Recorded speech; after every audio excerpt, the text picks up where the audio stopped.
Kamala Harris is the vice president, and she's had some real moments in the last year or so. I think, Clay, before we go to this one, because this may be your number one, what is your, so far, favorite Kamala Veep moment?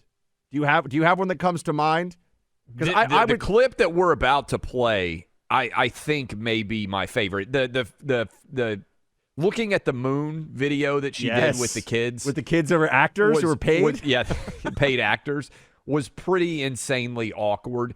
And, do you remember, my favorite one was so far, although this might be the number one I think this is my favorite we're about to play for all of you, was when she looked at Lester Holt and she's like, "We've been to the border." Oh, and yeah, he was that like, was great too. "Listen, Madam Vice President, you haven't been to the border." Like, you can't do that. I have to pretend to care about the truth here somewhat.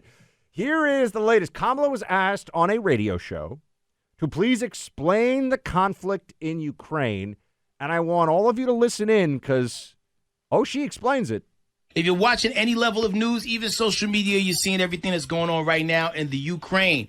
Break it down in layman's terms for people who don't understand what's going on and how can this directly affect the people of the United States. So Ukraine is a country in Europe. It exists next to another country called Russia. Russia is a bigger country. Russia is a powerful country. Russia decided to invade a smaller country called Ukraine. So basically, that's wrong.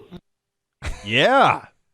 There you go, Clay. I mean, if you teach kindergarten, I have a first grader. I would not be that dumb in the way that I was talking to him, and I haven't been, to explain what's going on between Russia and Ukraine. But to me, this is indicative of Kamala Harris's inability, one, to be a decent communicator, but two, her belief that everyone in America is an imbecile. Because layman's terms doesn't mean talk to me as if I have an IQ of 8. It means talk to me in a way that that can make sense of why it matters. And I don't know how many people in America don't understand that Russia and Ukraine are different countries and that they neighbor each other. I mean, is that really how far back we have to go to explain this situation? Also, Kamala is only going to speak about it in layman's terms because she's not remotely a foreign policy expert. So just ask her, ask her to explain it. You're going to get a pretty baseline. But she decided to go even below the standard baseline. I mean, we've got a lot of elementary school teachers, I bet, who have either in the past or currently listening. I guarantee you that even they are like, man, that's a level of dumbing down a complex story, which you have to do for young kids, that even they would say, yeah, that's probably a little bit too much for even young kid audiences. Did we find, last time I checked, and we might have to go back and look at this, when we did our Who's More Likable, Kamala or Hillary poll, when you put that out on Twitter, I saw it at about 50-50. It finished dead even 50-50. I mean, amazing. like 50,000 people voted, and 50% said Kamala, 50% said Hillary, which makes it perfect poll question, because anytime you think of a poll question that can end up 50-50, that is the perfect debate topic. It was remarkable to see how people really were flummoxed. You know, they couldn't come. Usually you have a poll question, and people are very strongly on one side. A lot of people said, if I have to pick, I guess, I don't know. Kind of a coin flip attitude to the whole thing.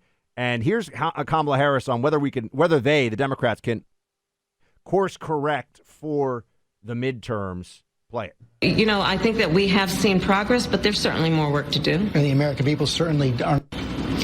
Well, listen, the president made clear last night, part of what we as leaders in the United States, both in the Congress and in the executive branch, need to do is we need to pay attention to the needs of American families. The president also, I thought, did a spectacular job of trying to appeal to American leaders, regardless of party affiliation, to come together in a unified way around these issues that impact people regardless of who they voted for in the last election.